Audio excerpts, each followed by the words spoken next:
Bonjour à tous et bienvenue dans Dame & Doc, la capsule incontournable du podcast État d'âme.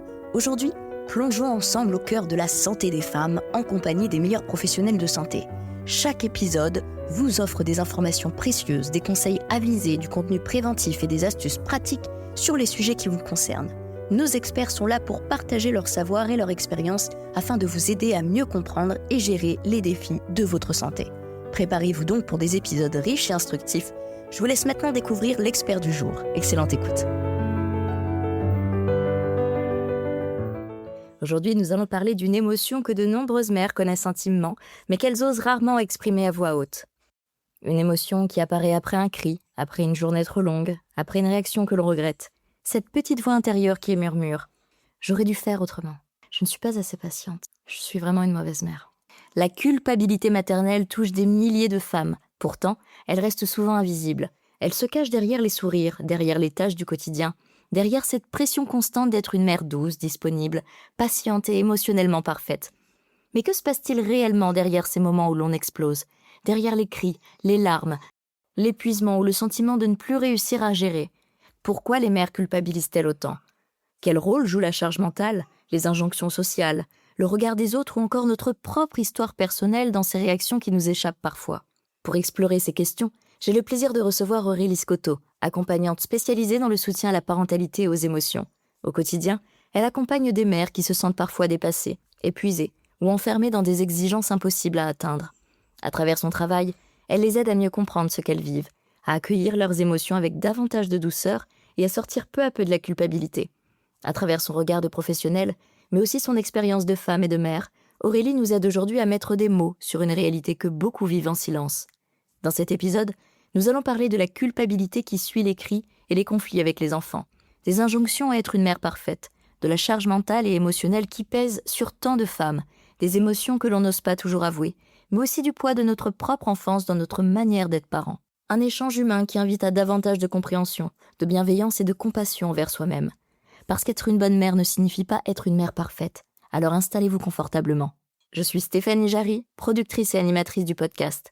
Vous écoutez État d'âme, le podcast au cœur de votre santé, pour toutes les femmes dont le corps et l'esprit ont été bouleversés. Excellente écoute. Bonjour Aurélie, merci d'avoir accepté mon invitation dans État d'âme. Alors aujourd'hui, nous aimerions savoir, lorsque tu accompagnes des mamans qui explosent émotionnellement ou qui culpabilisent énormément dans leur rôle de mère, qu'est-ce que ton propre parcours personnel te permet de comprendre chez elles?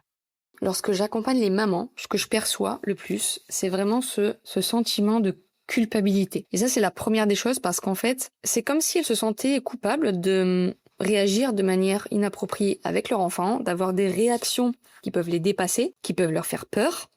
Et je pense que c'est ça qui les mène à moi, qu'elles se disent à l'intérieur d'elles qu'elles se sentent pas normales, qu'elles se sentent qu'il y a un problème à l'intérieur d'elles. Donc ça, c'est la première des choses, je pense, qui pousse les mamans à venir demander de l'aide. Alors moi, personnellement, dans mon vécu, c'est exactement ce qui s'est passé. Je suis maman de 2 filles et elles sont vraiment venues bouleverser, oui, mon quotidien, alors comme toutes les mamans, mais moi, j'ai vraiment senti une transformation identitaire. Et c'était au point de tout remettre en question. Mon enfance, mon éducation, ma parentalité, la manière dont j'ai été éduquée, élevée. Donc ça, qui m'a beaucoup interrogée, au point de vouloir complètement changer d'activité professionnelle. Donc j'étais anciennement coach sportif dans les armées pendant 20 ans et je me suis reconvertie dans l'accompagnement parental, l'accompagnement des mamans précisément. Et c'est vraiment ce choc de la maternité qui m'a poussée à cet accompagnement parce que moi aussi je me sentais en perte de contrôle émotionnel, je me sentais forcément fatiguée nerveusement. Je me sentais absorber toute la charge mentale parce que maman solo temporaire, j'ai un conjoint qui est militaire, donc souvent parti en mission, souvent parti pour son activité professionnelle. Donc tout ça, forcément, l'entonnoir fait qu'on arrive à ce sentiment de culpabilité. Et quand on explose, quand on crie, quand dans le quotidien ça devient compliqué à vivre, c'est là qu'on pense qu'on est coupable de quelque chose. On pense qu'il y a quelque chose qui ne fonctionne pas correctement à l'intérieur de nous. On est tout le temps en vigilance permanente, Voilà, les moments où on craque, ça devient des moments de craquage émotionnel, on pleure, on crie, on explose. Voilà, on s'enferme dans une boucle et cette boucle, elle est dangereuse parce qu'elle nous amène à avoir elle n'est pas dangereuse, elle nous fait plutôt peur, cette boucle. Elle nous amène à avoir des pensées vraiment décorrélées de qui on est vraiment, de notre puissance de femme, de notre puissance intérieure. Et c'est pour ça qu'il est important de se faire accompagner dans ces moments de difficulté, à des instants où on en a besoin. Donc ça nécessite beaucoup d'écoute de soi, de la connexion à soi, à son corps, à ses émotions, à ses pensées, pour pouvoir avoir le recul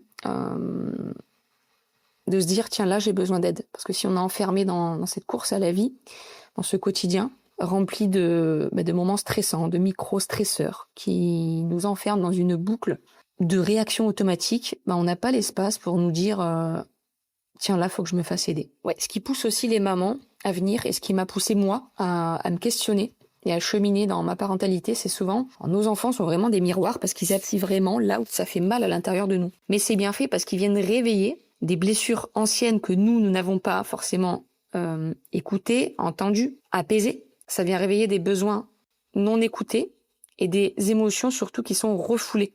Donc l'idée, c'est de faire comprendre que certaines réactions ne concernent pas uniquement l'enfant, mais elles viennent activer quelque chose à l'intérieur de nous. Et conscientiser ça, comprendre ça, c'est déjà un premier pas vers le changement, vers la parentalité que tu veux incarner, vers la maman que tu veux être. Voilà, sans ce questionnement, je pense que tu peux pas t'épanouir. Il y a des mamans qui ne se questionnent pas et qui avancent sur leur chemin, et c'est ok comme ça. Mais moi, je fais partie du lot des mamans qui se questionnent en permanence, qui doutent et qui testent plein de choses. Donc mon approche aujourd'hui, c'est que je ne travaille pas seulement sur le comportement de l'enfant, je travaille sur ce que le comportement de l'enfant vient activer, vient actionner, vient réveiller à l'intérieur de la maman. Et souvent, ça ramène à l'enfant intérieur, à la petite fille intérieure qui a besoin d'être libérée, écoutée, entendue. Juste ça. Et c'est sur ça que je travaille avec les mamans. La plupart des mamans que je rencontre, elles sont remplies d'amour, elles sont remplies de questionnements, comme moi je l'étais. Elles manquent surtout d'un espace pour souffler émotionnellement, un espace pour pouvoir avoir ce choix de réponses qu'elles apportent à leurs enfants. Des réponses alignées, des réponses appropriées pour leur enfant et pour elles-mêmes, dans le but d'avoir des relations apaisées dans leur quotidien. Une belle relation avec leurs enfants, c'est ça la clé. C'est ça qu'elles viennent chercher. Lorsqu'une maman crie, peut perdre patience ou explose émotionnellement avec ses enfants, quelles émotions reviennent le plus souvent, juste après chez elle? Alors, la première des choses, quand une maman explose, et ça parlera à pas mal de mamans, donc on n'a pas cet espace de réponse, on crie, on explose émotionnellement. Donc là, tout de suite, c'est la colère qui arrive, avec plusieurs nuances, évidemment. On peut être irrité, fâché, en rage, énervé, bref. Mais la colère, elle monte. Et on verra plus tard que si on est connecté, qu'on est connecté à son corps, on peut la sentir monter à l'intérieur de nous, cette colère. Et c'est là où on peut agir justement sur son choix dans la réponse qu'on va donner. Mais voilà, souvent on est enfermé dans une boucle, cri, colère et la culpabilité qui arrive derrière. Qu'on y revient à ce poids émotionnel qui arrive toujours après avoir explosé, après avoir crié sur son enfant, après peut-être avoir eu des paroles inappropriées, des paroles blessantes, humiliantes, peut-être des gestes même, parce que on peut parfois être amené à avoir des gestes inappropriés avec notre enfant. Restons sur la culpabilité et souvent on a l'impression d'abîmer un petit peu l'enfant parce qu'on entend plein de choses, on abîme son cerveau, on lui génère du stress, du cortisol et on a peur que son cerveau soit carrément altéré par tout ça. La culpabilité peut développer aussi cette peur d'être une mauvaise mère. On parlait de gestes inappropriés, tu vois, la peur elle s'ajoute à ça. Après souvent, et ça c'est ce qui est invisible, c'est cette rumination mentale que tu vis sans cesse après la scène. Tu vois, c'est les pensées que tu mets dans ta tête suite à un événement que tu as mal géré. Et ça, c'est un truc de fou parce que, petit aparté, mais les papas l'ont pas du tout. Tu vois, le papa, il va crier, peut-être il va exploser. Et, la plupart des papas, pour pas faire de généralité, ils vont pas avoir cette rumination mentale après une situation. Ils vont pas penser, mais mince, qu'est-ce que j'ai mal fait? Est-ce que j'ai pu le blesser? Mais pas du tout. Il n'y a pas cette réflexion. Nous, on se raconte une histoire après cette situation qu'on a mal vécue. Parce qu'on voit bien qu'à l'intérieur de nous, il y a quelque chose qui n'est pas aligné. On voit bien qu'on a explosé et qu'on l'aurait pas voulu. Donc le fait de se rejouer mentalement cette situation en boucle, bah évidemment que ça génère de la culpabilité. J'aurais pas dû faire ci, j'aurais pas dû crier. Mon enfant mérite mieux que ça. Pourquoi j'ai réagi comme ça? Voilà, toutes ces questions de l'histoire qu'on se raconte après ça, quoi. Alors que si on avait le pouvoir de déposer ça et de pas y penser, ben on vivrait un petit peu mieux. Parce qu'on vient se juger aussi durement après ce qu'on a fait. Avec la culpabilité, forcément, il y a la honte qui arrive. Il y a la honte, et parfois ce sentiment de honte, tu vois, ça peut pousser au silence, tu vois, au fait de ne pas parler, parce que voilà, je me suis sentie honteuse d'avoir agi ainsi, et du coup, ben on n'en parle pas. On le cache, parce qu'on a peur aussi d'être comparé, tu vois, aux autres mamans, cette peur d'être jugée. Ouais, peur d'être jugée parce qu'elles ont peur d'être perçues par les autres comme, tu sais, maman instable ou maman toxique. Et de là, on peut se jouer un film avec un scénario un peu dramatique. Tu sais, le pire dans tout ça, c'est genre de perdre la garde de ses enfants. Tu vois, c'est le scénario dramatique, mais peut-être que la peur profonde, si on va très loin, c'est ça qui se joue en fait. Hein. Après, comme émotion, on peut avoir le sentiment de tristesse et de découragement parce que après les cris, souvent, tu t'isoles, peut-être que tu pleures dans une pièce seule, et t'as la sensation d'avoir échoué quelque chose. Alors échouer un instant T de ta vie, hein, ça ne signifie pas échouer ta parentalité, mais ça peut être inconscient, ça peut être transparent, ça. Hein. Voilà, ce sentiment aussi de découragement parce que t'es fatigué émotionnellement, t'en peux plus, t'as géré 5 crises dans la journée. Et au plus t'as des enfants, au plus les crises se multiplient. Et que toi t'as travaillé, et que t'as aussi ta fatigue à gérer, tes émotions à gérer, donc t'en peux plus, quoi. Donc c'est le cycle de je craque, je culpabilise, je me promets de plus recommencer, et puis ça recommence. Et tu comprends pas pourquoi ça recommence, t'aimerais arrêter ça. Je reviens sur la peur, qui est très importante émotionnellement, parce que du coup t'as peur de transmettre à tes enfants peut-être des blessures. T'as peur de casser le lien, de casser la connexion avec ton enfant, parce que tu lui as crié dessus, tu vois, et que t'as senti qu'il y avait quelque chose qui se jouait à ce moment-là. Ton enfant, il a pu même te rappeler à la vie en te disant je veux plus que tu sois ma mère, t'es méchante, tu vois, des mots comme ça, blessants. Waouh, qui accentue ce sentiment d'avoir un petit peu, entre guillemets, cassé le lien, dégradé la relation. Et ça, tu te sens un peu impuissant, quoi. Souvent, il y a une phrase, alors que moi, je me suis souvent répétée, que je peux entendre chez les mamans, c'est « tu ne veux pas devenir la mère que tu t'étais juré de ne pas être ». Ou pire, tu ne veux pas devenir la même maman que ta maman. Hein. Tu vois cette phrase qui se joue parce que tu connais les erreurs, t'es consciente, mais tu le rejoues. Voilà, on peut ajouter à ça la solitude intérieure. Moi, personnellement, en tant que maman solo temporaire, de fait, mon conjoint est absent militaire, il est absent régulièrement.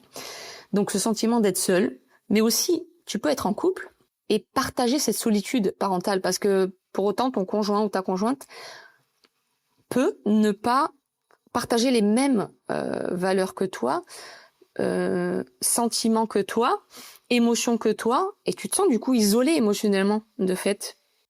Les réseaux sociaux qui n'aident pas aussi, c'est un point important parce que tu t'observes la vie des gens en fait et t'observes que tout est beau ailleurs. Hein. Forcément, sur les réseaux, on va mettre en avant que ce qui est beau. Et toi, ça accentue ton sentiment de solitude. Moi, j'y arrive pas, tu vois. Donc moi, j'ai un problème à résoudre.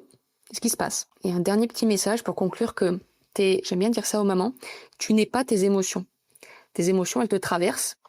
Elles vont, elles viennent, elles passent par ton corps pour s'exprimer, mais à un instant T, elles repartent ensuite. Donc, tes émotions ne te définissent pas. Une réaction que tu as eue ne définit pas ta parentalité, ne définit pas la maman que tu es, ne change pas ton identité. Tu vois, pour déculpabiliser, j'aime bien dire ça, les émotions t'appartiennent pas, tu n'es pas tes émotions. En tant que mère, comment tu as vécu cette pression permanente d'être douce, patiente, disponible? Cette pression, je l'ai ressentie très tôt dans ma maternité. Mais franchement, c'est sans m'en rendre compte parce que c'est vraiment invisible pour moi. Parce que je fais le lien avec mon parcours personnel et même professionnel. Parce que j'ai toujours vécu avec cette sensation, ce sentiment, ce driver, tu sais, inconscient de soi parfaite. Donc forcément, ça s'est rejoué sur tous les plans de ma vie et forcément dans ma parentalité aussi. Donc pour refaire le tableau, hein, j'ai passé 20 ans dans l'armée. Donc tu vois, dans le milieu sportif certes, mais le contrôle, la discipline, tenir malgré la fatigue, pas montrer ses émotions, gérer, contrôler, voilà, ne pas craquer, c'est vraiment ça qui se jouait dans ma vie, dans ma profession, et là, boum, est arrivée la maternité, quoi. Donc ça a tout volé en éclats. Parce qu'après, tu t'es passé de la théorie à la pratique, et là, franchement, tout a explosé, tout a volé en éclats, ce contrôle, cette maîtrise. Eh ben, tes enfants te montrent que, arrête, maman, de contrôler, de maîtriser ta vie, quoi. Sans qu'elle me le dise, hein, elle me le montre, et t'arrives bien à le ressentir. Donc voilà, le décalage entre la réalité et ma maternité. Donc forcément, fallait que dans ma maternité, j'ai une image idéale de la mère parfaite. Sauf que ça tient pas, parce que tu exploses vite, t'es vite surchargé mentalement, que tes nuits sont courtes. J'ai passé 2 ans à me réveiller 7 fois par nuit. C'était la moyenne. J'ai allaité ma fille pendant 1 an.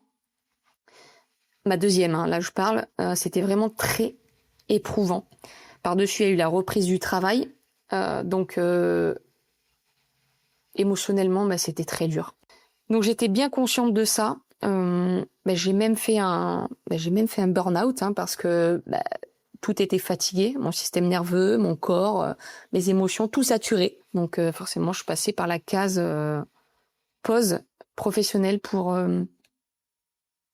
m'occuper de moi, me reconnecter à moi. La pression sociale des mères aujourd'hui, c'est énorme ce qui se joue. On en parle sur les réseaux sociaux. On parle de parentalité positive. Donc tu vois, inconsciemment,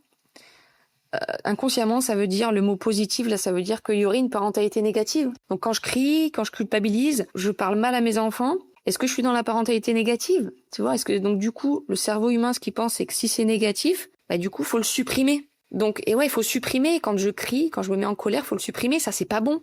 Tu vois, pour le cerveau, pour mon enfant. Donc t'es perdu, en fait, parce que oui, des fois, tu exploses de colère et ça fait partie de toi. Donc c'est ces injonctions, en fait, à toujours être calme et de maîtriser, de contrôler ses émotions. Tu vois, il y a un décalage, il y a une pression inconsciente qui se joue là. Elle se joue aussi dans le fait qu'aujourd'hui on parle beaucoup des émotions, donc oui, c'est très bien, mais on en parle peut-être trop dans le sens où il faut les gérer, il faut les accueillir. Ouais, mais on t'a pas appris à le faire. Donc oui, accueillir les émotions de son enfant, évidemment, ça va les aider à mieux relationner dans leur vie, à mieux rentrer en connexion, en contact avec des personnes. Donc oui, il faut leur apprendre à développer leur langage émotionnel. Oui, bien sûr que c'est favorable, bénéfique pour leur futur, pour leur vie, pour leur quotidien.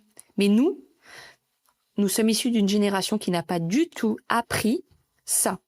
Donc comment apprendre à mon enfant à accueillir ses émotions alors que moi, on m'a toujours appris à ne pas les exprimer, à les refouler. Et oui, c'est comme si tu apprenais, j'aime bien dire ça aux mamans, c'est comme si tu apprenais à tes enfants une autre langue, je sais pas, l'allemand, alors que toi, tu as grandi dans ta langue maternelle en utilisant le français. C'est comme si tu apprenais une autre langue à ton enfant que tu n'as pas appris toi-même, mais c'est quasiment impossible. Donc c'est cette pression-là. Et du coup, cette pression, qu'est-ce qu'elle va créer à l'intérieur de toi? Elle va renforcer déjà ce sentiment de culpabilité, tu vois, j'y arrive pas, donc c'est pas normal si j'y arrive pas. Elle va créer encore plus la peur de mal faire. Elle va t'épuiser émotionnellement parce qu'à un moment donné, t'en auras marre, t'auras plus, ton cerveau il sera saturé pour accueillir de nouveaux outils, de nouvelles techniques de parentalité positive. Et surtout, elle te met dans une pression permanente de vigilance. Vigilance de toi-même, face à tes réactions. Comme s'il y avait une petite conscience là qui était tout le temps sur ton épaule à dire « Mais attends, là t'as mal agi, là t'as bien agi, là c'est bien, là c'est pas bien ». C'est comme si tu t'auto-surveillais en permanence. Et c'est horrible de vivre avec quelqu'un, tu vois, sur ton épaule qui te dit à chaque fois, mais ça c'est pas bien, ça c'est bien. Ce que j'ai pu apprendre, moi, avec le temps, et ce que j'ai pu déconstruire, c'est cette perfection émotionnelle de toujours être ajusté aux réponses de ton enfant, de toujours être ajusté aux besoins émotionnels de ton enfant, en étant toi-même ajusté à tes besoins. Mais ça vient se heurter en fait, puisque ton enfant n'a pas les mêmes besoins que toi, au même moment que toi, car il est dans un état de développement différent de toi. Donc tout ça qui se heurte et qui crée un joli chaos émotionnel. Un enfant n'a pas besoin d'une mère parfaite, je l'ai déjà dit plus haut, même si on a mal agi, mal parlé, la réparation, elle est vraiment plus importante que le contrôle. Parce que c'est dans la réparation aussi que mon enfant apprend à gérer le conflit, à rester connecté avec l'autre, à rester connecté avec les gens qu'on aime malgré les conflits, malgré les tempêtes, malgré les crises. Et en fait, c'est cette pensée interne de se dire que j'aime mon enfant. Alors oui, j'aime mon enfant, lui dire je t'aime, oui, c'est général, mais oui, mais je t'aime parce que tu es comme tu es. Derrière les cris ou les réactions émotionnelles très fortes d'une maman, qu'y a-t-il le plus souvent en réalité ?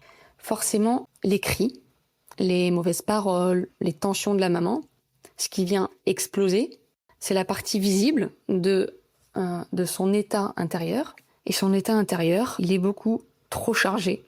Il est beaucoup trop rempli de tensions. Parfois, si on juge uniquement un instant, un moment, ben, ton conjoint ou tes proches qui voient le quotidien, qui voient la maman qui explose, la maman débordée, dépassée, ben, ça peut rajouter une couche de pression. Parce qu'encore une fois, ben, c'est la maman qui prend en grande partie la charge émotionnelle des enfants. Et ça peut être difficile pour elle. Et tu vois, la maman, souvent, c'est pas qu'elle manque de patience, ou qu'elle manque de contrôle, ou qu'elle manque de tolérance, c'est que dessous ça, il y a, alors j'aime bien parler de jauge émotionnelle, il y a sa jauge émotionnelle qui se remplit dans son quotidien, dans ses semaines, dans ses mois. La jauge, elle se remplit avec les tensions du quotidien, la fatigue mentale, physique, la surcharge émotionnelle, la pression permanente, l'absence de récupération aussi, très important. Parce que si la maman n'a pas un espace pour récupérer, elle continue dans cette boucle et cette jauge continue à monter, monter, monter, monter sans jamais se vider. C'est bien ça le problème. Et lorsque la jauge, elle est pleine ou elle est remplie presque à ras-bord, comme un vase qu'on remplirait d'eau à ras-bord, c'est pas l'enfant qui fait déborder la maman. C'est pas la situation, un verre de soda qui tombe par terre, qui se renverse sur le tapis. C'est pas l'événement déclencheur. C'est tout ce qu'elle porte, la maman, déjà avant. C'est parce que cette jauge est remplie. C'est parce que cette jauge ne se vide jamais que la maman finit par exploser face à un petit événement du quotidien. Et le problème, c'est que beaucoup de mamans ne réalisent même pas à quel point elles sont en surcharge, à quel point cette jauge émotionnelle, elle est toujours remplie à ras-bord. Pourquoi ? Parce qu'elles sont habituées à fonctionner comme ça. Elles sont habituées à fonctionner en tension permanente, en vigilance permanente, avec un stress qui devient chronique, le cerveau qui est toujours à l'affût, qui est toujours en réaction, et forcément le seuil de tolérance, il diminue petit à petit. La jauge émotionnelle, elle se remplit, et le seuil de tolérance, lui, il descend. Et le corps, le cerveau, est constamment sous pression. Donc c'est pour ça qu'il est important de revenir à son corps à ce moment-là. Parce que quand tu vis en pression permanente, t'es plus connecté à ton corps. T'es plus connecté à tes émotions. Tu peux pas, tu n'as pas le temps. Et tu vis dans ce process-là. Donc tu n'as même pas le temps de te rendre compte que tu vis dans une spirale infernale, dans un cercle qui est vicieux. Donc déjà, pour sortir de ce cercle, il faut en avoir conscience de ça. Donc voilà, tout ça est signe d'un système nerveux qui est arrivé à saturation. Et quand une maman, elle comprend enfin ce qui se passe dans son corps et dans son cerveau, elle arrête souvent de se vivre ou de se penser mauvaise, ou de se penser j'y arrive pas, je ne mérite pas, je manque de confiance, je manque de compétences parentales, etc. Voilà, la prise de conscience de ça. C'est comme ça que je travaille aussi, hein, les amener à prendre conscience et à se rendre compte que dans leur quotidien, elles n'ont même pas un espace pour elles, pour revenir à elles dans leur corps. Et je dis souvent que nous vivons dans notre corps toute notre vie. Donc en fait, on est la personne la plus importante sur Terre. Parce que il est important d'abord prendre soin de nous, parents, piliers émotionnels, maman, avant de prendre soin de nos enfants. Ça peut être bizarre ce que je dis, mais c'est complètement ça, quoi. Prendre en compte les besoins de la maman passe avant les besoins de ton enfant. De remonter dans le passé pour changer de posture parentale ou pour adopter un nouveau comportement, de nouvelles compétences parentales. D'en prendre conscience, de comprendre le schéma qui s'est joué quand tu étais enfant, le schéma relationnel que tes parents t'ont transmis, ben, ça ouvre des portes pour ta parentalité, pour que tu aies le choix, en conscience, d'offrir à ton enfant le mode relationnel que toi tu souhaites. Pourquoi certaines réactions sont disproportionnées ? Parce que la situation de ton enfant, l'événement, un non, un refus, un pleur, une colère de ton enfant, vient activer quelque chose au plus profond de toi. Ça vient toucher une blessure profonde que toi tu as au plus profond de toi.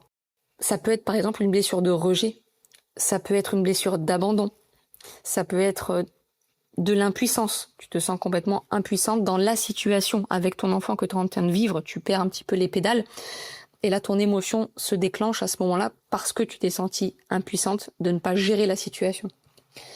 Tu peux ressentir un manque de contrôle aussi. Tu perds le contrôle sur la situation parce que toi, dans ta vie, tu as toujours tout contrôlé. Peut-être que ton travail, ton environnement professionnel te place dans une posture de cadre et qu'à ce moment-là, tu n'arrives pas à cadrer ton enfant. Peut-être que c'est de l'insécurité émotionnelle. Tu vois ce que tu as perçu enfant. Des câlins, de la tendresse, et là, tu vas devoir en offrir à ton enfant. Et puis, ça peut aussi réactiver des souvenirs émotionnels anciens, tu vois, inconscients, qui s'activent à ce moment-là. Mais tant que tu n'en as pas conscience, tu peux pas sortir de cette spirale. Donc, il est important d'aller voir dans le passé pour prendre conscience de tous ces schémas, dézoomer, les observer, non pas les juger, mais dézoomer, pour pouvoir prendre de la hauteur et mettre en lumière tout ça. Voilà, c'est exactement ce que je fais dans mon accompagnement. Donc voilà, tout ça pour dire que parfois ce n'est pas uniquement la scène, la situation qui déclenche, c'est toute l'histoire émotionnelle derrière tout ça en fait. Et tant qu'on ne comprend pas ce qui se joue en profondeur, au plus profond de nous-mêmes, les mêmes réactions reviennent. C'est pour ça qu'il est important d'en prendre conscience et de libérer la petite fille intérieure, de libérer les blocages de la maman pour pouvoir agir et actionner différemment dans son quotidien.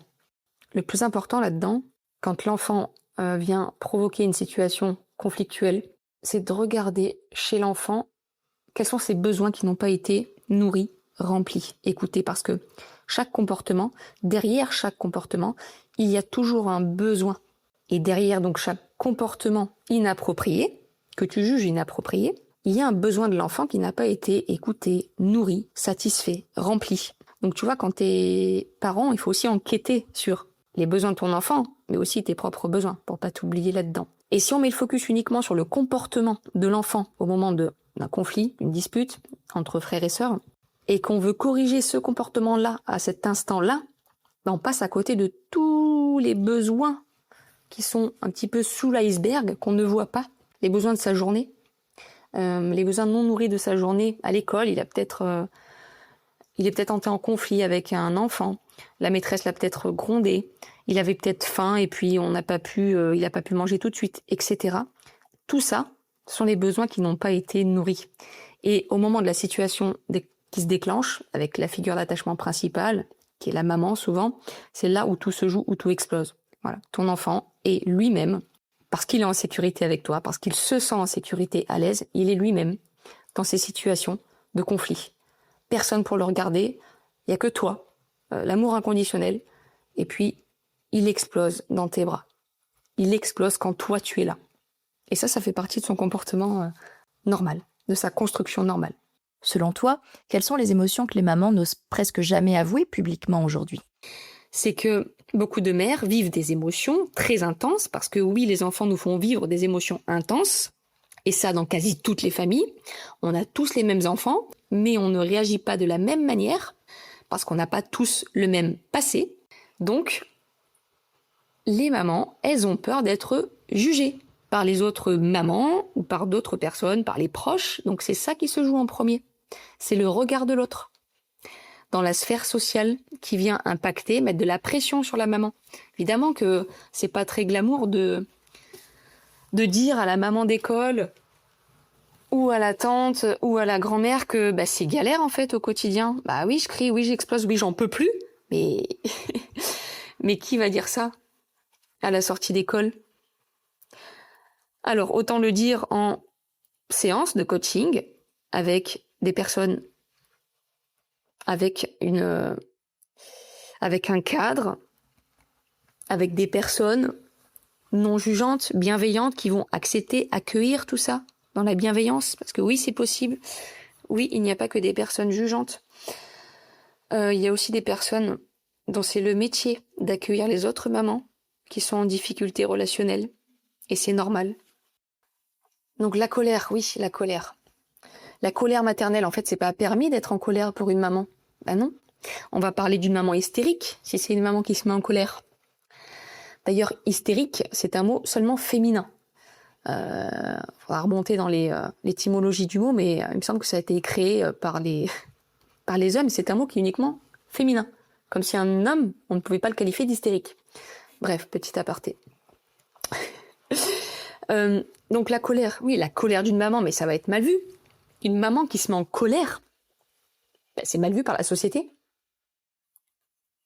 Et c'est pour ça que beaucoup de mamans culpabilisent de ressentir de la colère, au lieu de comprendre ce que la colère essaye de signaler.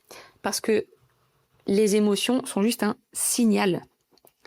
C'est juste un message d'alerte qui vient te dire que quelque chose à l'intérieur de toi n'est pas OK, n'est pas satisfait, n'est pas respecté, n'est pas entendu.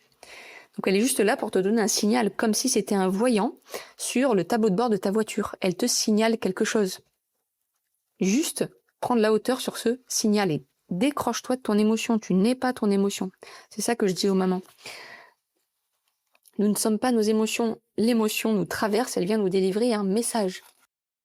Beaucoup de femmes n'ont pas appris, quand elles étaient petites, à la canaliser, cette colère, parce que c'était encore plus mal vu pour une petite fille de se mettre en colère, ou pour un enfant de se mettre en colère. On veut l'éteindre, cette colère, et vu qu'elle n'a pas pu s'exprimer, là, au moment où ton enfant te fait exploser, où toi tu te mets en colère, tu ne sais pas comment agir, parce que tu n'as simplement pas appris quoi faire avec cette colère qui monte à l'intérieur de toi. Alors que la colère est une émotion comme une autre, et elle est saine en soi. Il n'y a pas de bonnes ou de mauvaises émotions. Il y a des émotions qui sont agréables à vivre, des émotions qui sont désagréables. Effectivement, la colère est désagréable. Mais elle est juste là pour nous délivrer un message. Pour les mamans, quand ça monte, là, il y a une petite question que tu peux te poser, c'est est-ce que ça aura vraiment de l'importance dans une semaine, là? Tu vois, l'événement qui m'a mis en colère avec mon enfant. Est-ce que ça aura encore de l'importance dans une semaine? Pose-toi ça peut t'aider à reprendre un petit peu de hauteur face à la situation. Ensuite, on peut parler d'un autre ressenti que beaucoup de mamans vivent, c'est ce besoin d'éloignement, c'est ce besoin de solitude. Et c'est assez puissant parce que t'aimes tes enfants inconditionnellement, profondément, mais par moments, t'en peux tellement plus que t'as juste envie de silence, t'as juste envie d'espace, d'être loin d'eux, qu'on arrête de te solliciter toutes les 30 secondes avec ce mot maman, maman, maman, maman, maman, maman, et t'as juste envie de fuir. Alors que ce soit pour quelques minutes ou même quelques jours, c'est OK. Mais tu vois, ce sentiment d'être loin d'eux, parce qu'en fait, t'en as marre. Et certaines mamans ont honte de juste rêver d'un moment seul, tu vois, sans sursollicitation permanente. Je reviens sur le besoin d'éloignement, qui est aussi une ambivalence maternelle. Alors c'est très humain, c'est le fait en fait d'aimer profondément ses enfants, et en même temps d'avoir envie d'être loin d'eux. Et en fait, ça vient laisser à la mère un sentiment d'une émotion contradictoire. Tu vois, c'est ça qui est confusant pour la maman et qui est peut-être malaisant. Alors déjà, à vivre intérieurement, mais à exprimer. Donc ensuite, on n'ose pas trop aussi, les mamans n'osent pas trop parler du sentiment d'échec, tu vois, par peur d'être jugée encore une fois, et l'impression de pas faire bien assez, de faire assez bien. Et on a parlé du sentiment d'être une mauvaise mère, donc culpabilité, et cette comparaison constante. Tu sais, tu ne peux pas t'empêcher de te comparer aux autres, ça reste humain de faire ça. Mais du coup, faut être assez solide pour rester fort dans ta ligne éducative, dans ton cadre au quotidien avec tes enfants, pour ne pas te laisser absorber par le quotidien des autres, qui peut être déroutant parce que si t'entends parler tout le monde, il y a des choses différentes et tu sais plus où te placer là-dedans. Donc ça aussi, si ta jauge émotionnelle elle est remplie, ton système nerveux il est saturé, t'as plus la lucidité de rester pillé, tu vois, de rester constant et d'éviter de te comparer aux autres. Ça n'avance à rien de se comparer aux autres du coup. Et pour finir sur les émotions qui ne sont pas accueillies, elles vont sortir autrement. Et c'est là où la métaphore de l'iceberg est importante en fait, c'est que toutes les émotions qui ne sont pas accueillies, elles vont sortir en cris, en tension, en explosion de colère chez l'enfant, en irritabilité. Alors, c'est valable pour les enfants et pour les adultes aussi. Et souvent, ce qu'on observe, c'est uniquement la partie émergée de l'iceberg, donc les cris, les tensions, les colères, les je tape mon frère, tout ça. Mais observons ce qui est dessous, c'est bien ça le plus important. Souvent, cette génération, quand les mamans étaient petites, elles n'ont jamais été accueillies dans leurs émotions, et souvent c'était des petites phrases comme « ne pleure pas »,« calme-toi »,« c'est pas si grave ».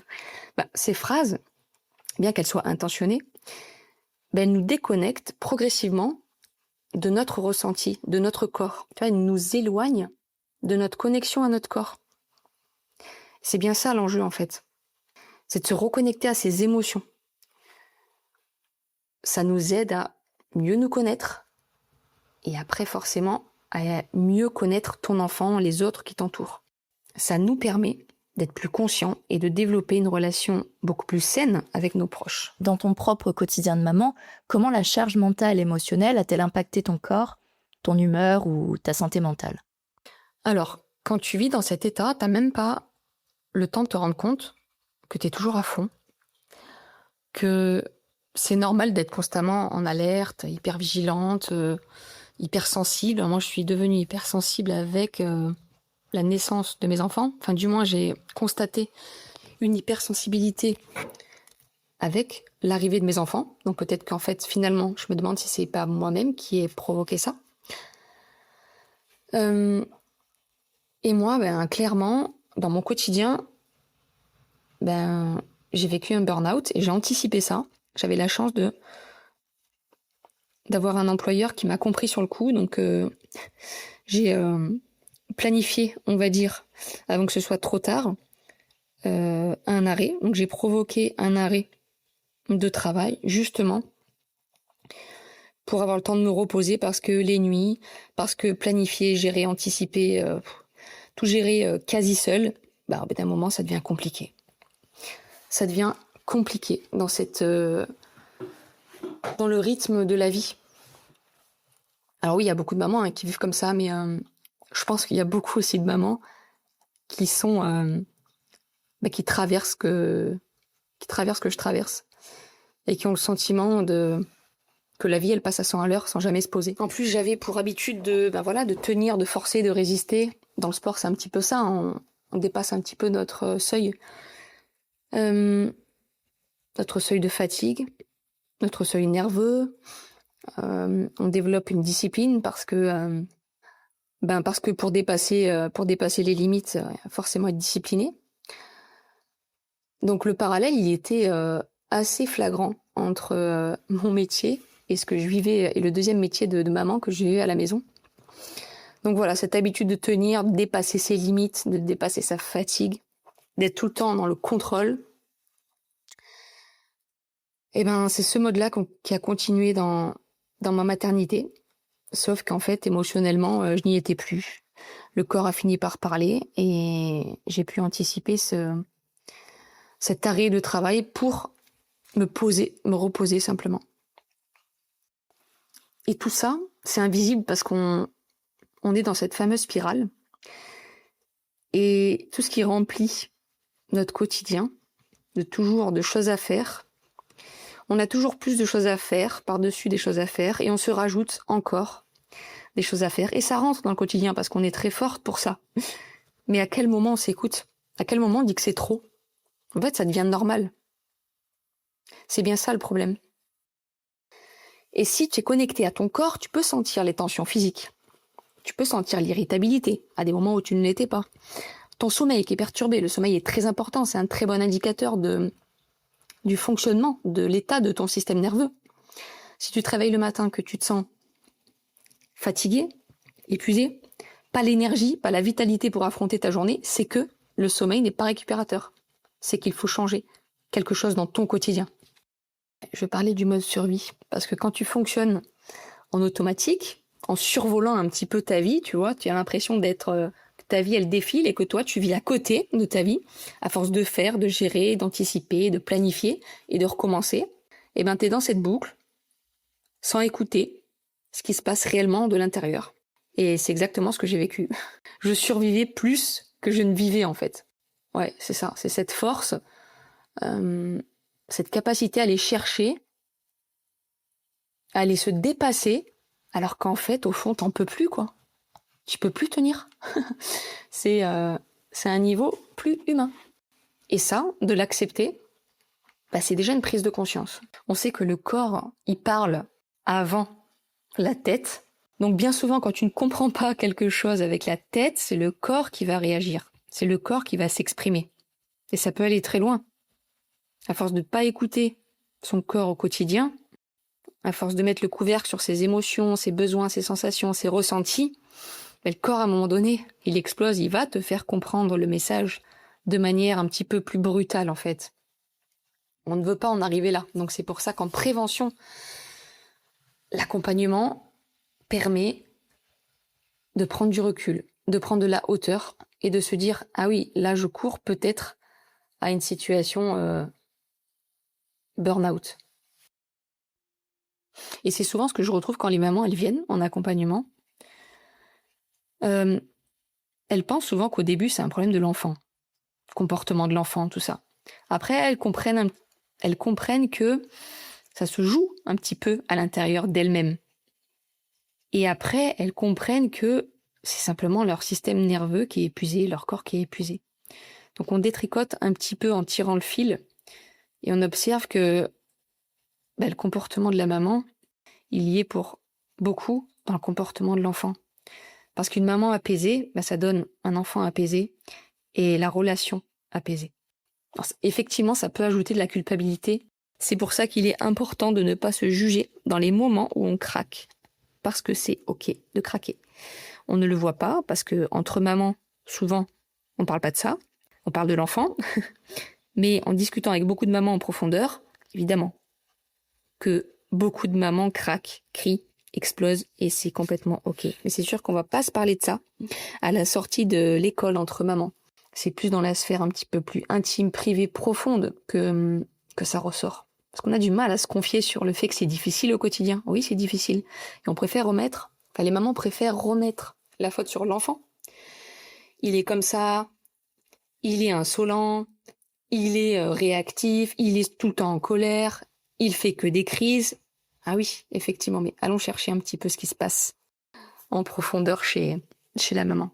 Lorsqu'une maman réagit très fortement avec son enfant, quel lien peut parfois exister après sa propre histoire ou son enfance? Souvent, quand une maman réagit très fortement avec son enfant, elle peut penser « Purée, mais je réagis exactement comme ma mère réagissait et je m'étais promis de ne pas le faire. » Donc ça, c'est une chose qui arrive assez fréquemment. Et du coup, elle en vient à se dire « Je comprends pas pourquoi je me mets dans cet état. Je comprends pas pourquoi cette situation me touche autant.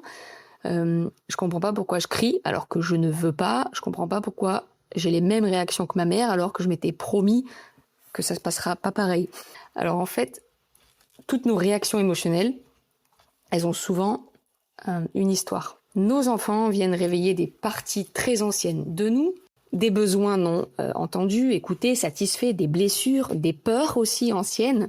Il y a des mécanismes qui se construisent très jeunes, très tôt, pour, en tant qu'enfant, nous adapter émotionnellement. Et souvent, c'est là que c'est totalement inconscient. C'est que le cerveau, lui, il va fonctionner par association, et depuis l'enfance, le système nerveux, lui, il va enregistrer des expériences, des émotions qu'on vit, de façon à nous sentir en sécurité. Ou d'autres expériences qu'il retient, qu'il enregistre, qui nous font ne pas nous sentir en sécurité. Et dans la théorie de l'attachement, un enfant, il va construire sa sécurité intérieure, sa sécurité affective, émotionnelle, à travers la relation avec sa figure d'attachement principale ou les autres. Quand certains besoins émotionnels n'ont pas été suffisamment satisfaits, sécurisés, eh bien, le cerveau, lui, va développer des stratégies pour se protéger de ça.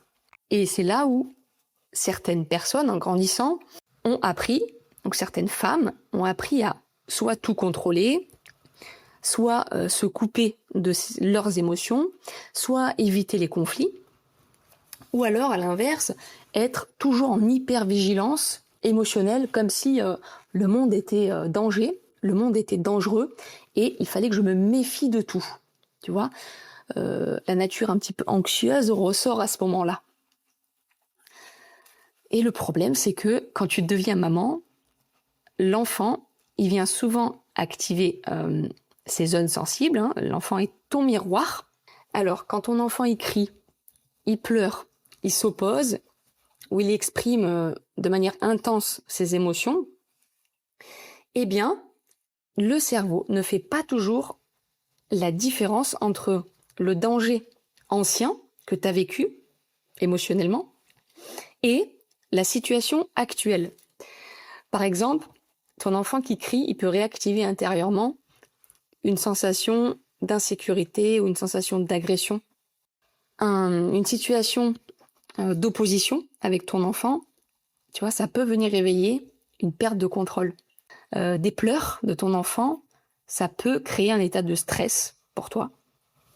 Ton enfant qui écoute pas, il peut inconsciemment réveiller une sensation de ne pas être respecté. Mon enfant ne m'écoute pas, ça veut dire qu'il ne me respecte pas.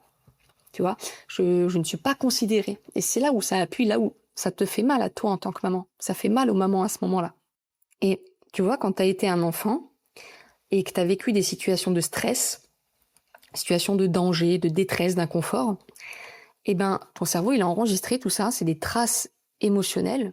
Quand tu es une maman, quand tu as été enfant, ton système nerveux, il a pu enregistrer des moments de détresse, de danger, d'inconfort, des moments de stress où il a activé son mode de protection. Le mode de protection, c'est l'attaque, la fuite, le figement. Et ça s'est enregistré. Ce sont des traces émotionnelles qui ont été enregistrées dans son corps, dans son cerveau. Et parfois, quand une maman, elle réagit, elle surréagit, c'est une part blessée d'elle qui prend le contrôle à ce moment-là. C'est une partie d'elle qui a été blessée, qui vient s'activer au moment où son enfant l'active.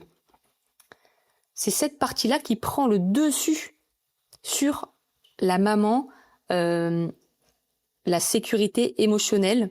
Tu vois, c'est vraiment là que ça se joue. C'est vraiment là que ça se joue. Et si on n'a pas libéré cette partie-là, émotionnellement, hein, ces traces, ces blessures, eh bien, elles viennent se réveiller au moment où ton enfant t'active, au moment où ton enfant appuie sur ce bouton-là, qui te déclenche.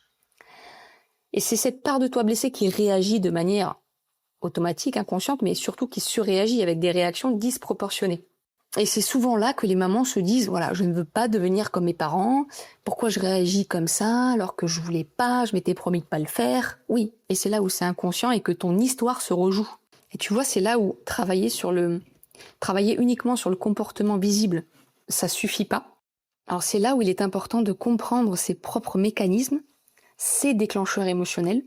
Donc ça nécessite de la connexion à soi, évidemment, parce que à un moment, on comprend que travailler uniquement sur le comportement visible, ça ne suffit pas toujours. Quand la maman elle identifie enfin ce que certaines situations viennent réveiller en elle, c'est là où elles peuvent commencer à sortir des réactions automatiques. Elles retrouvent plus d'espace intérieur, plus de recul, plus de sécurité émotionnelle pour elles, bien sûr, et pour offrir à leur enfant. Voilà. Comprendre son histoire, ça ne veut pas dire culpabiliser ses propres parents, attention. C'est juste de comprendre les mécanismes pour que toi, tu n'aies plus à les subir et à les faire subir à tes enfants. Comment le regard extérieur peut-il accentuer la culpabilité des mères aujourd'hui ? Alors, je commence par dire que, en matière d'éducation, de parentalité, le regard, il est partout, en permanence, que ce soit dans la famille, que ce soit au niveau des réseaux sociaux, à l'école, les autres parents, ou toutes les remarques du quotidien qu'on peut avoir d'inconnus, par exemple. Donc, l'éducation, tout le monde a son mot à dire dessus. Tout le monde a ses pensées, tout le monde a ses croyances, et tout le monde croit détenir la vérité sur l'éducation. Alors, petit aparté, mais croire qu'on détient la vérité, je pense que c'est s'enfermer dans un piège. Parce que, évidemment, le doute, le questionnement fait partie du développement de la croissance personnelle, de l'intelligence humaine. Mais bon, ça c'était une parenthèse. Donc, aujourd'hui, quand t'es parent, t'as l'impression d'être observé en permanence, d'être jugé sur les moindres actions que tu vas faire avec ton ou tes enfants à un instant T. Et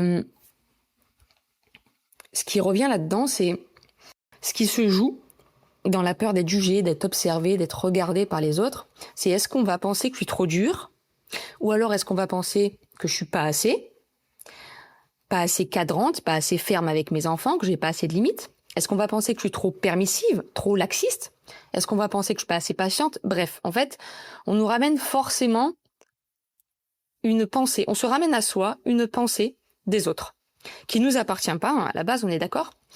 Parce que si on est confiant sur notre parentalité, si on se sent compétent dans notre parentalité, qu'on est outillé, qu'on est émotionnellement stable, peu importe la vie des gens, en fait, sur un instant de ta vie, peu importe leur avis. Tu sais, on dit souvent que l'avis IS des gens, c'est la vie VIE.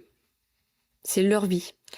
C'est-à-dire qu'en fait, ce qu'ils pensent, ça ne n'impacte pas qui tu es, ça n'impacte pas la parentalité que tu donnes, ça n'impacte pas le style d'éducation que tu vas donner, ça n'impacte rien sur ta vie. Tant que toi, tu connais tes valeurs, tu sais ce que tu veux transmettre à tes enfants. Et tu t'y attelles, tu t'y affaires au quotidien. Peu importe ce qu'on va penser sur un instant T de ta vie, sur ces 30 secondes dans un train où ton gamin il est en crise parce que ça fait 3 heures qu'il est assis, qu'il veut sortir prendre l'air. Peu importe ce qu'on va penser au supermarché quand ton enfant t'y va à 11h30 et qu'il a très faim et qu'il demande un paquet de gâteaux ou de bonbons, et qu'à ce moment-là, un refus peut le mettre dans un comportement pas acceptable au point de vue de la société. Peu importe, toi tu sais tes valeurs, tu sais tes limites, tu sais ton cadre, tu le connais. Donc ça nécessite d'être fort émotionnellement, d'être le pilier en tout temps. Alors, c'est pas facile, hein, parce qu'il y a des moments aussi toi tu craques, et c'est normal, mais ça renvoie au style éducatif que toi, tu donnes à ton enfant et comment il est perçu des autres à des moments différents. C'est-à-dire qu'il y a différents styles éducatifs. Le premier, c'est le style démocratique, on va dire. Donc, on prend en compte les besoins de l'enfant, on s'ajuste émotionnellement à lui. Il y a du cadre, on corrige pas, mais on cadre le comportement, j'accueille l'émotion, mais je n'accepte pas tous les comportements. Voilà ce style un peu démocratique. On aimerait bien évoluer toute notre vie là-dedans, mais c'est pas possible. Ensuite, on a le style qui est autoritaire. Donc là, on est moins connecté aux besoins de l'enfant. On est plus axé sur le résultat, sur corriger le comportement de l'enfant. Il doit pas avoir ce comportement. On est plus dans l'obéissance, tu vois. On est plus dans le contrôle. On prend moins en compte les besoins réels, émotionnels de l'enfant. D'accord ? Et il y a le style permissif, où là, il n'y a pas de cadre. On prend en compte les besoins de l'enfant, oui, mais sans limite et sans cadre. Tu vois, ça donne des enfants qui n'ont pas forcément de limite. Ils ne savent pas un petit peu où aller. Donc, leur cadre est tellement large qu'ils ne savent pas finalement où aller, et ça leur offre beaucoup moins de sécurité en fait. Ils se cherchent, ils sont un petit peu perdus là-dedans parce qu'il leur faut des murs à droite, des murs à gauche pour savoir où aller. Les enfants ont besoin de ce cadre pour grandir. Donc voilà les 3 grands principaux styles. Et quand tu es au supermarché, qu'il est 11h30 et que ton enfant te ramène cette crise, toi tu sais quel style d'éducation tu donnes à ton enfant. À ce moment-là, tu offres une facette de toi, par exemple, peut-être autoritaire. Tu te montres ferme, tu le prends sous le bras, tu veux stopper la crise à ce moment-là parce que il est l'heure de rentrer, c'est jugeant, t'as pas envie que ça s'éternise. Donc là, tu peux montrer cette facette de toi autoritaire. Et justement, qu'est-ce que ça dit de toi à ce moment-là que tu montres cette facette de toi qui n'est pas ce que tu incarnes dans ton quotidien? Tu vois, l'autre chose, c'est pareil, c'est la même crise au supermarché. Peut-être que tu montres à ce moment-là un style permissif, tu sais, un style un peu laxiste où là, tu lâches prise et tu n'agis pas. Imaginons que la même crise au supermarché, là, tu n'agis pas du tout sur le comportement de ton enfant. Rien. Limite, tu pars avec tes courses sous le bras et ton enfant, il continue sa crise, tu sais, t'es à quelques mètres de lui, tu l'observes, et tu sais qu'il va finir par se lever et par arrêter de crier, et voilà. Qu'est-ce que ça dit de toi à ce moment-là si tu montres cette facette de toi, maman permissive, tu vois? Est-ce que ça remet en question toute ton éducation? Est-ce que à ce moment-là, si une personne arrive et tu vois fait les gros yeux, est étonnée de ce comportement, ou limite te lance une petite pique à dire oh là là, les enfants aujourd'hui c'est plus ce que c'était avant, hein, tu vois, un truc de ce style, qu'est-ce que ça renvoie pour toi? Est-ce que c'est ok parce que tu sais que c'est pas ça que tu transmets, tu sais qu'à cet instant-là t'as lâché prise et tu sais que c'est pas la conduite de ton éducation? Il est important de se poser la question, tu vois, c'est ok de naviguer entre ces différents styles éducatifs à des instants précis dans ta vie, mais ça ne définit pas ton style éducatif, ça ne définit pas qui tu es. Oui, il y a des moments où tu vas être un petit peu plus autoritaire, permissive. Mais si l'ensemble du temps, tu es dans un style démocratique où tu réponds à tes besoins de l'enfant, tu mets un cadre ferme, voilà. Il y a des moments où, oui, les limites, elles sont un petit peu extensibles en fonction des besoins de l'enfant, en fonction du moment, en fonction de tes besoins à toi. Quand tu connais tes valeurs éducatives, tu connais tes intentions, tu connais tes forces et tes limites, tu ne te définis pas par le regard extérieur. Tu sais qui tu es intérieurement. Donc, profondément, le regard extérieur des autres ne devient pas une menace pour toi, tu vois. Ça ne vient changer en rien ton fonctionnement intérieur. Et plus une mère, elle va comprendre, tu vois, son fonctionnement intérieur, plus elle va être reconnectée à elle, à soi, plus elle va être stable dans ces moments-là face au regard extérieur, au regard des autres, plus elle va être ok avec ces réponses-là, avec les réponses qu'elle donne à un instant T, parce qu'elle sait qui elle est intérieurement. Elle connaît sa force et sa puissance. Voilà, pour conclure, c'est là où la sécurité intérieure, la reconnexion à toi, la connexion à toi, à ton enfant intérieur, la compréhension de tes réactions est importante. C'est là où c'est important de faire ce travail et ce chemin. Voilà pourquoi je fais cet accompagnement-là aussi. Te souviens-tu du moment où tu as compris qu'il fallait tout simplement arrêter, entre guillemets, de tenir émotionnellement? C'est précisément le moment où j'étais à la limite du burn-out, ou même dedans, parce que ça n'a pas été diagnostiqué comme tel, mais je me suis sentie dans cet état. Donc, il était, entre guillemets, trop tard, et en même temps, merci, parce que cette situation m'a éclairée, m'a permis de me questionner et de m'éclairer sur ce que je ne voulais plus. Donc, c'est précisément le moment où j'étais en burn-out et que tous les signaux avant, je les ai pas écoutés, pas entendus, j'étais pas connectée à mon corps. Donc c'est ça qui, malheureusement, c'est le côté où tu bascules, qui t'apprend. Mais est-ce qu'il faut forcément tomber dans un état de dépression ou de burn-out ou autre pour se rendre compte de ce que tu fais mal, de se rendre compte qu'il faut te réajuster maintenant, parce que sinon tu cours au burn-out. Tu vois, c'est ce côté préventif qu'il faut prendre en compte avant d'en arriver aux vrais signaux à la catastrophe, aux vrais signaux du burn-out. C'est ce côté préventif où moi j'agis aussi dans mon accompagnement. Et c'est ce côté-là où je ne me suis pas écoutée, moi, personnellement, parce que je courais dans ma vie, le temps qui passe à fond, t'es toujours pris par le temps. Le matin, faut se presser, faut aller à l'école, faut déposer. T'es à la minute près, en fait. T'arrives au travail à la minute près parce que t'as déposé les enfants à la minute près. Et toute ta vie, elle est timée comme ça, elle est rythmée comme ça. Forcément qu'au bout d'un moment, ça implose, en fait. Alors que si tu es un petit peu plus connecté à toi, tu t'offres ces moments de relâchement, de connexion à toi, eh ben, tu te préviens, en fait. Tu préviens tout ça, tu écoutes tout ça. Et c'est ça qu'on n'a pas l'habitude de faire, parce qu'on a l'habitude d'être forte, de résister à tout ça, de ne pas s'écouter, tu vois. Mais non, ça va aller, ça va aller. Non, en fait, aujourd'hui, si tu t'écoutes, ça va pas. Pourquoi demain, ça irait mieux? Tu vois? Et dans un mois, en fait, t'es au burn-out. Et dans un mois, c'est trop tard, t'es en état dépressif. Donc, ouais, pose-toi dans l'instant T. C'est cette connexion à soi dans l'instant T qui est la plus importante et que nous négligeons trop. Et que moi, personnellement, j'ai négligé. Voilà. Et j'en ai payé les pots cassés. J'ai fait l'expérience de ça. Et donc, l'expérience t'apprend quelque chose et j'en ai tiré des conclusions. Le pire dans tout ça, c'est que j'ai vécu, et beaucoup de mamans vivent en mode survie, mais sans s'en rendre compte. C'est ça le problème. C'est que à force d'être déconnecté, de lutter contre tes émotions,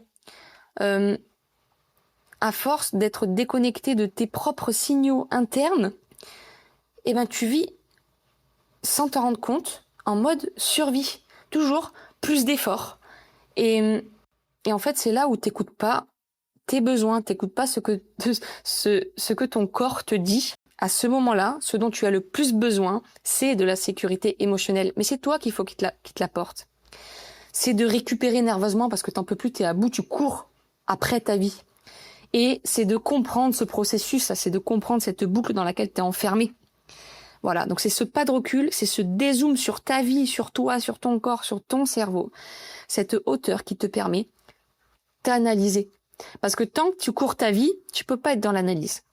T'es pas disponible à ça.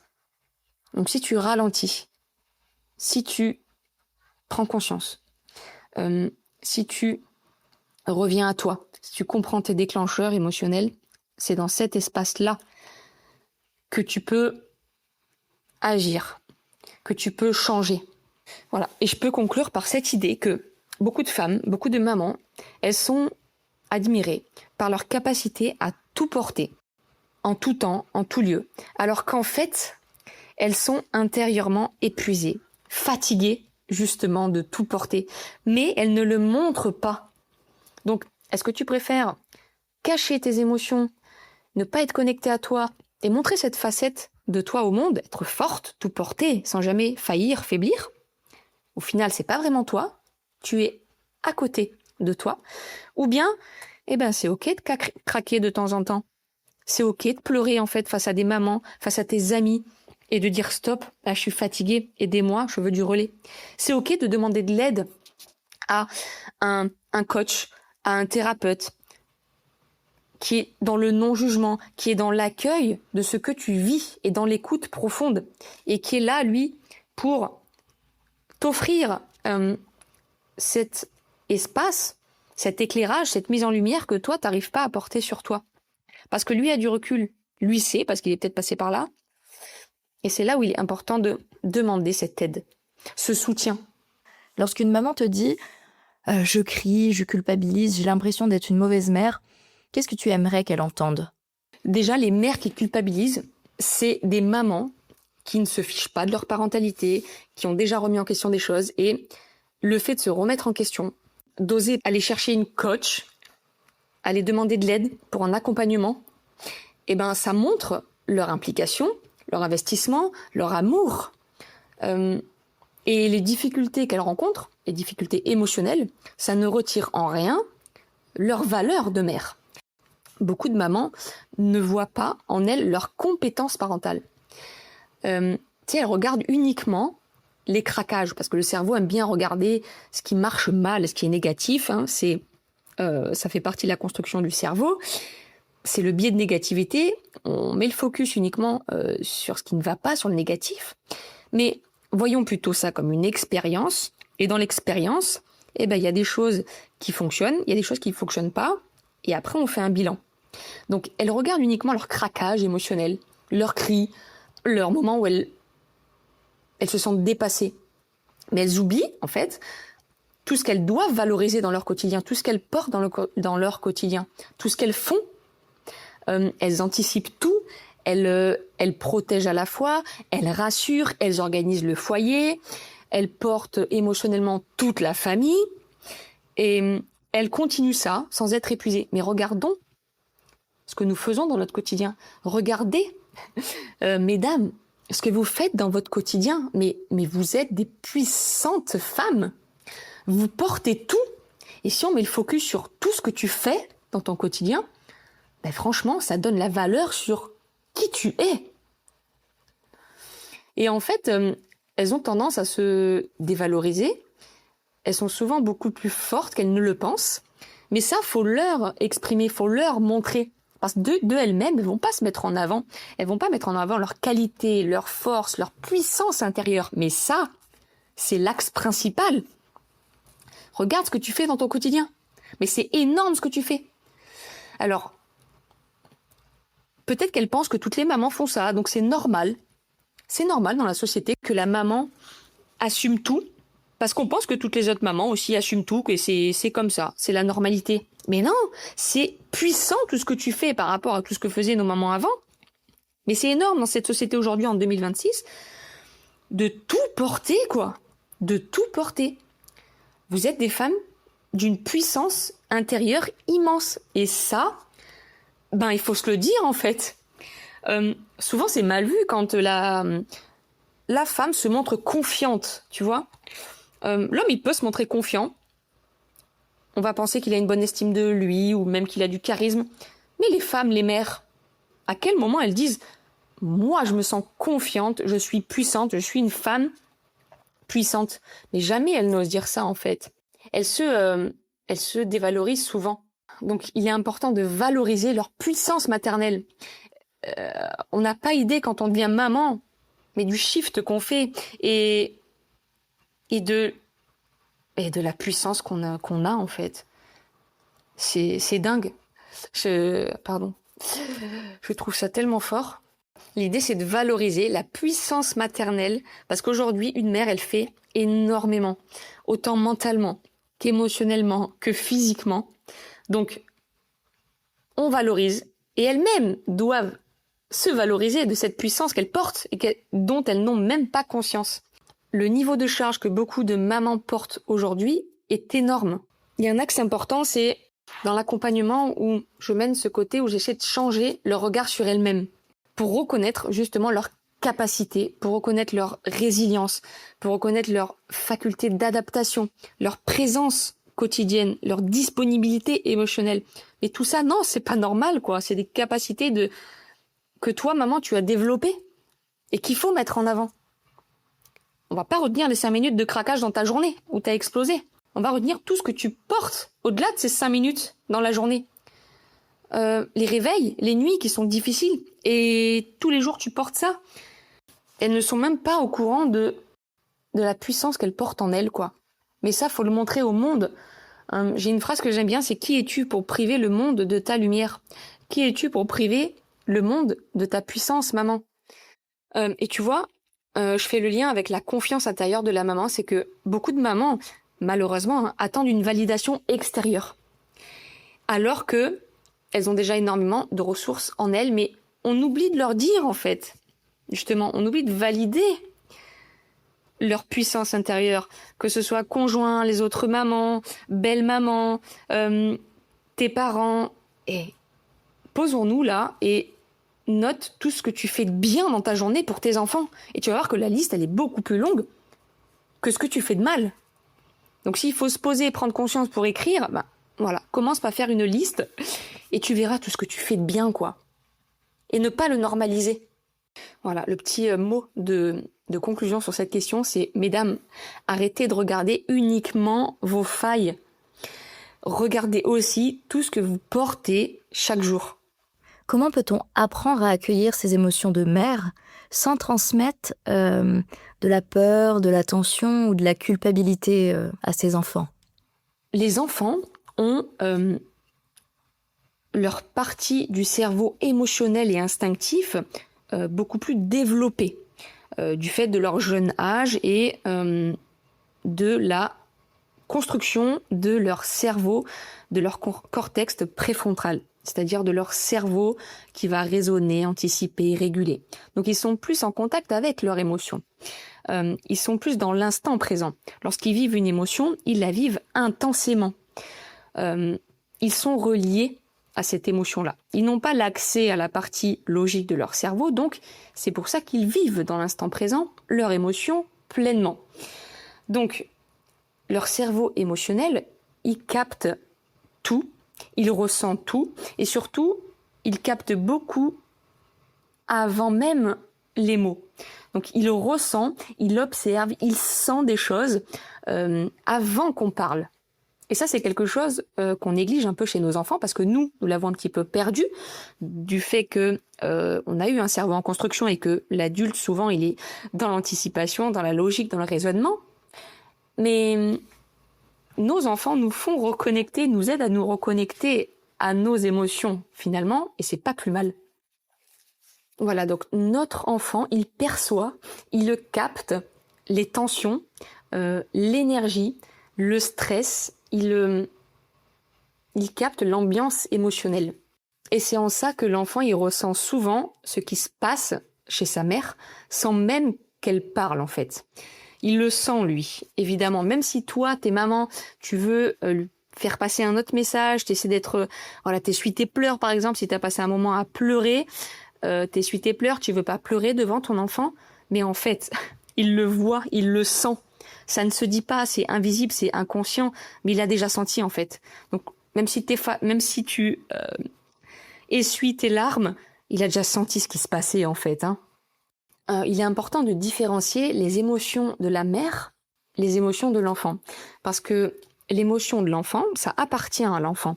Il est en construction en traversant les émotions. Il construit son expérience émotionnelle et les émotions de la maman ne sont pas les émotions de son enfant. Et inversement, l'enfant ne vit pas exactement l'émotion de sa maman. Il construit sa propre expérience émotionnelle.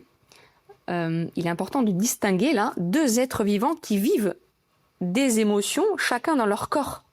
Et leur corps réagit de manière différente parce que l'enfant a 4 ans, 5 ans, 6 ans, et parce que la maman est plus mature émotionnellement et plus... Non, je me perds.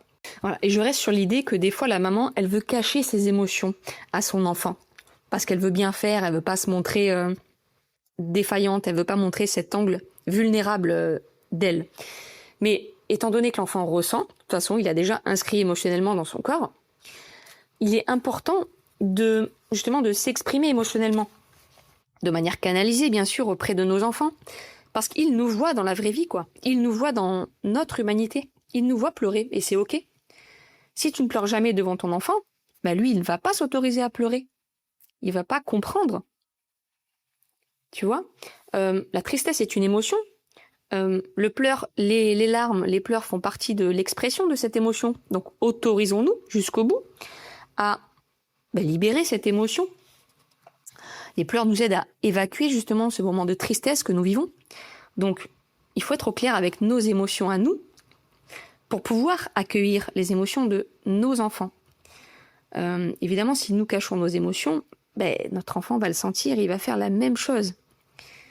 Il va pas se sentir légitime, du coup, à pleurer. Voilà, et c'est valable dans toutes les émotions. Parce que si toi, tu ne t'autorises pas à ressentir,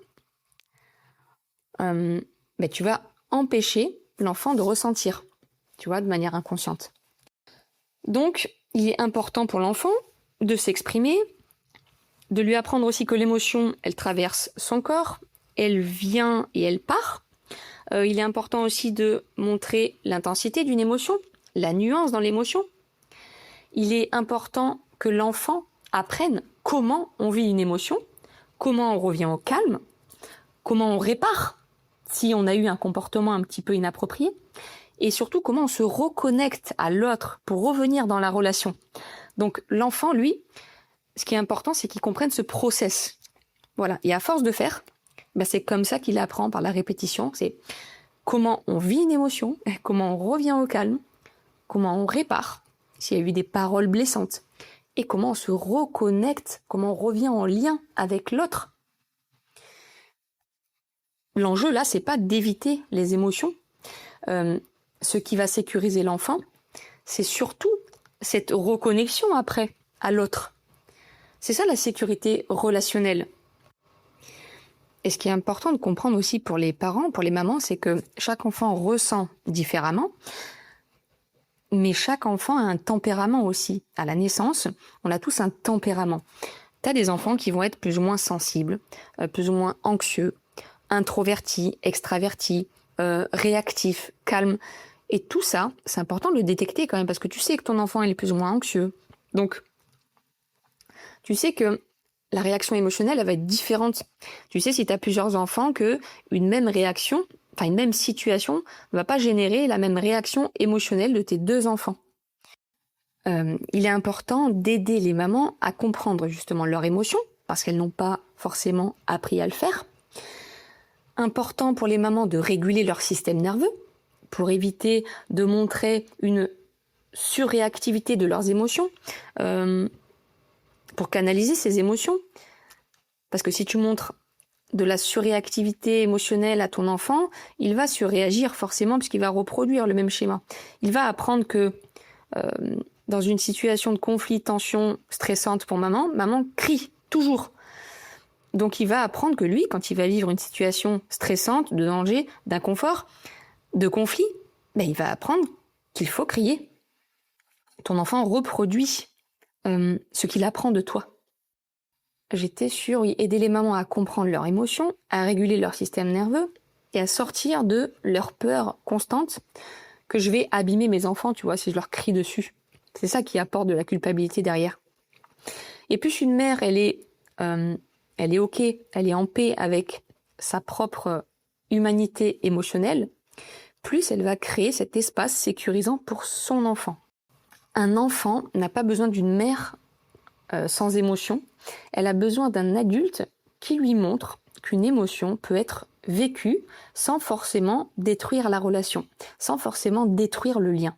Pour toutes les mamans qui écoutent cet épisode et qui se sentent aujourd'hui épuisées émotionnellement, qu'aimerais-tu leur dire ? 3 points pour moi importants à transmettre. C'est d'abord que tu es la personne la plus importante dans ta vie. Tu es le pilier émotionnel de ton enfant. Ton enfant apprend à travers toi. Il apprend à travers sa figure d'attachement. Tu vois, c'est comme le masque, la métaphore du masque à oxygène dans un avion. Si tu vis une situation difficile dans un avion, les masques à oxygène vont tomber. Et le plus important, c'est de ne pas mettre le masque à ton enfant en premier, mais de te le mettre à toi. Parce que si toi, t'es pas disponible pour aider ton enfant, il va pas y arriver tout seul. Il n'a pas les compétences et les capacités encore. Donc toi, ça veut dire prends soin de toi en premier pour prendre soin de tes enfants. Parce que souvent on s'oublie, on se perd dans nos propres besoins et les besoins de nos enfants. Donc on revient à soi, on revient à son corps, à ses ressentis, à ses sensations. L'idée, c'est de s'écouter un peu tous les jours au lieu d'attendre le moment où on sait que ça va être la goutte d'eau qui va faire déborder le vase. On sait qu'on court au burn-out. Donc, on va s'imposer tous les jours des petits exercices pour prendre soin de nous, des petits outils pour prendre soin de nous, de notre système nerveux, de notre corps. Alors oui, c'est pas évident parce que on t'a jamais appris à t'écouter depuis ton corps. Donc, c'est difficile et tu ne sais pas comment faire aujourd'hui. Mais il y a des personnes, justement, qui aident à faire ça. Et je l'apprends dans mon accompagnement. Je l'apprends dans mon accompagnement à comment revenir à soi un petit peu tous les jours, sans que ce soit 1 heure par jour. La deuxième chose, et je crois que c'est la plus importante, c'est dans la relation quand tu es en crise émotionnelle avec ton enfant, tu vois, tu sens que ça monte bien entre tous les deux. Faut retenir que toutes les études scientifiques, elles le prouvent, et elles expliquent que la co-régulation est très importante là-dedans. Alors, la co-régulation, qu'est-ce que c'est ? C'est le fait qu'un enfant utilise la présence émotionnelle de l'adulte pour retrouver du calme et de la sécurité à l'intérieur de lui. Son cerveau émotionnel, il est encore immature, donc il apprend progressivement à réguler ses émotions grâce au lien, grâce à la voix, grâce à l'attitude, la posture de l'adulte qui l'accompagne. Et toutes les études en neurosciences montrent que le cerveau de l'enfant se construit dans la relation. Nous sommes des êtres émotionnels. Donc le système nerveux de l'enfant, il s'apaise grâce à la sécurité émotionnelle de l'adulte. Alors ça ne signifie pas que la maman doit être tout le temps émotionnellement disponible, présente, parfaite. Ça vient nous montrer, ça vient appuyer que dans une crise avec ton enfant, eh bien, ta disponibilité, ta présence, ta posture, ton attitude prime sur tout le reste, sur ce que tu vas faire, sur ce que tu vas dire. Donc, quand tu vis une crise émotionnelle intense avec ton enfant, eh ben, la première des choses à faire, c'est de ne rien faire, justement. C'est de rester présent, disponible, oui, mais de ne pas chercher à trouver mille et une solutions pour stopper la crise, pour stopper son émotion.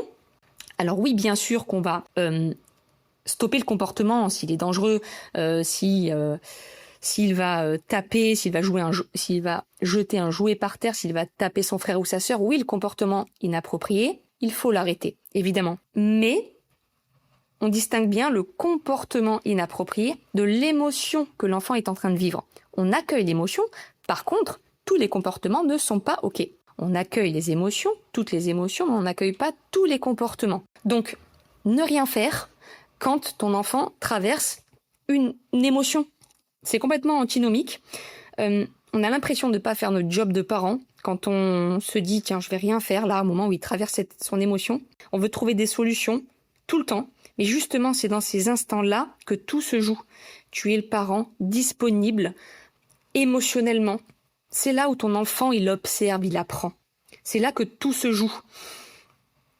Ton enfant n'apprend pas tout ce que tu dis. Dans la crise, de toute façon, son cerveau n'est pas connecté à tout ce que tu dis. Il n'a pas la capacité de comprendre ce que tu dis à ce moment-là parce qu'il est plus disponible émotionnellement, lui. Donc, tout ce que tu dis, c'est dans le vent. Par contre, ce que tu es dans ce moment-là, c'est là où toute la différence. C'est ça qu'il va apprendre et qu'il va retenir. Alors du coup, il est important de se poser la question, qu'est-ce que tu veux apprendre à ton enfant, tu vois ? Et le troisième point, c'est le fait que demander de l'aide aujourd'hui dans la société, c'est souvent mal perçu. Parce qu'on pense qu'on doit se débrouiller seul.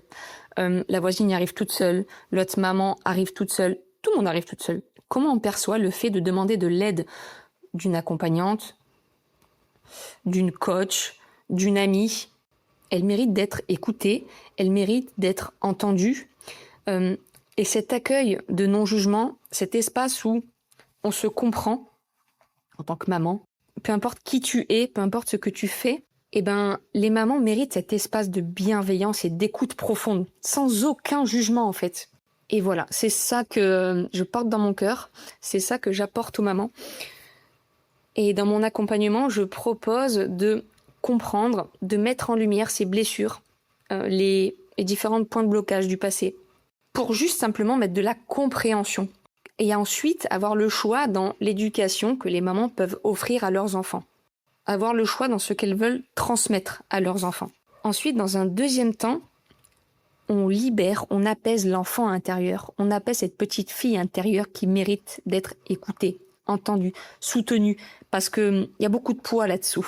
Dans un troisième temps, on cherche à agir différemment dans le quotidien, en état de conscience, en ayant le choix aussi de réponse dans ses actions. Comment communiquer en temps de crise, comment communiquer avec son enfant en temps de paix, comment ne pas abîmer la relation. Plein de petites actions, de petits pas dans le quotidien pour prendre soin de cette relation, pour travailler aussi sur les limites, le cadre, les règles, les valeurs, sur l'accueil de ses émotions, sur la valorisation des efforts de l'enfant, plus que sur le résultat. Et je conclus par dire que c'est de la faute de personne, ni de l'enfant, ni de la maman. C'est juste une construction, un apprentissage, une expérience quotidienne, être parent. Donc elles font toutes de leur mieux, les mamans, et c'est super, on les encourage. Continuez à croire en vos compétences parentales, en votre puissance intérieure de femme, de mère. Notre enfant n'a pas besoin d'une maman sans émotion. Il a besoin d'une mère qui reste présente dans le lien. Aurélie, merci infiniment pour cet échange. Merci à vous, auditeurs qui nous écoutez. Aujourd'hui, nous avons pu parler de culpabilité maternelle, de cette émotion qui accompagne tant de mères et qui leur fait parfois croire qu'elles ne sont pas à la hauteur, alors qu'elles donnent déjà tellement chaque jour. Nous avons évoqué les cris, l'épuisement, la charge mentale, les injonctions, le regard des autres, mais aussi la nécessité d'accueillir nos émotions avec davantage de douceur et de bienveillance. J'espère que cet épisode permettra à de nombreuses mamans de se sentir un peu moins seules et de comprendre qu'elles n'ont pas besoin d'être parfaites pour être de bonnes mères. Avant de nous quitter, j'aimerais également mettre en lumière un projet qui tient particulièrement à cœur à Aurélie. Actuellement, elle travaille sur l'écriture d'un carnet de missions destiné aux familles de militaires. Un projet profondément personnel puisqu'Aurélie a elle-même été militaire et que son conjoint l'est aujourd'hui aussi. Ce carnet a été imaginé comme un véritable outil d'accompagnement émotionnel autour des départs en mission, des absences et des retrouvailles. L'originalité du projet repose sur 2 carnets en miroir.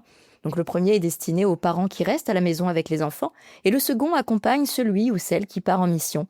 L'objectif est de permettre à chacun de traverser cette période avec son propre regard, de déposer ses émotions, ses questionnements, ses ressentis et les moments marquants vécus pendant la séparation. Puis au retour de mission, ces carnets deviennent un support de partage, permettant aux familles de se retrouver autrement, de mieux comprendre ce que chacun a vécu et de recréer du lien autour de cette expérience souvent intense. Un projet profondément humain qui résonne particulièrement avec tout ce que nous avons évoqué aujourd'hui, l'importance de mettre des mots sur ce que l'on ressent et de ne pas traverser les épreuves seules. Merci encore Aurélie. À vous qui nous écoutez, merci d'avoir partagé ce moment avec nous. Si vous souhaitez retrouver Aurélie Scotto et suivre son actualité, je vous invite à découvrir son travail sur Instagram. Prenez soin de vous et on se dit à très vite pour un prochain épisode.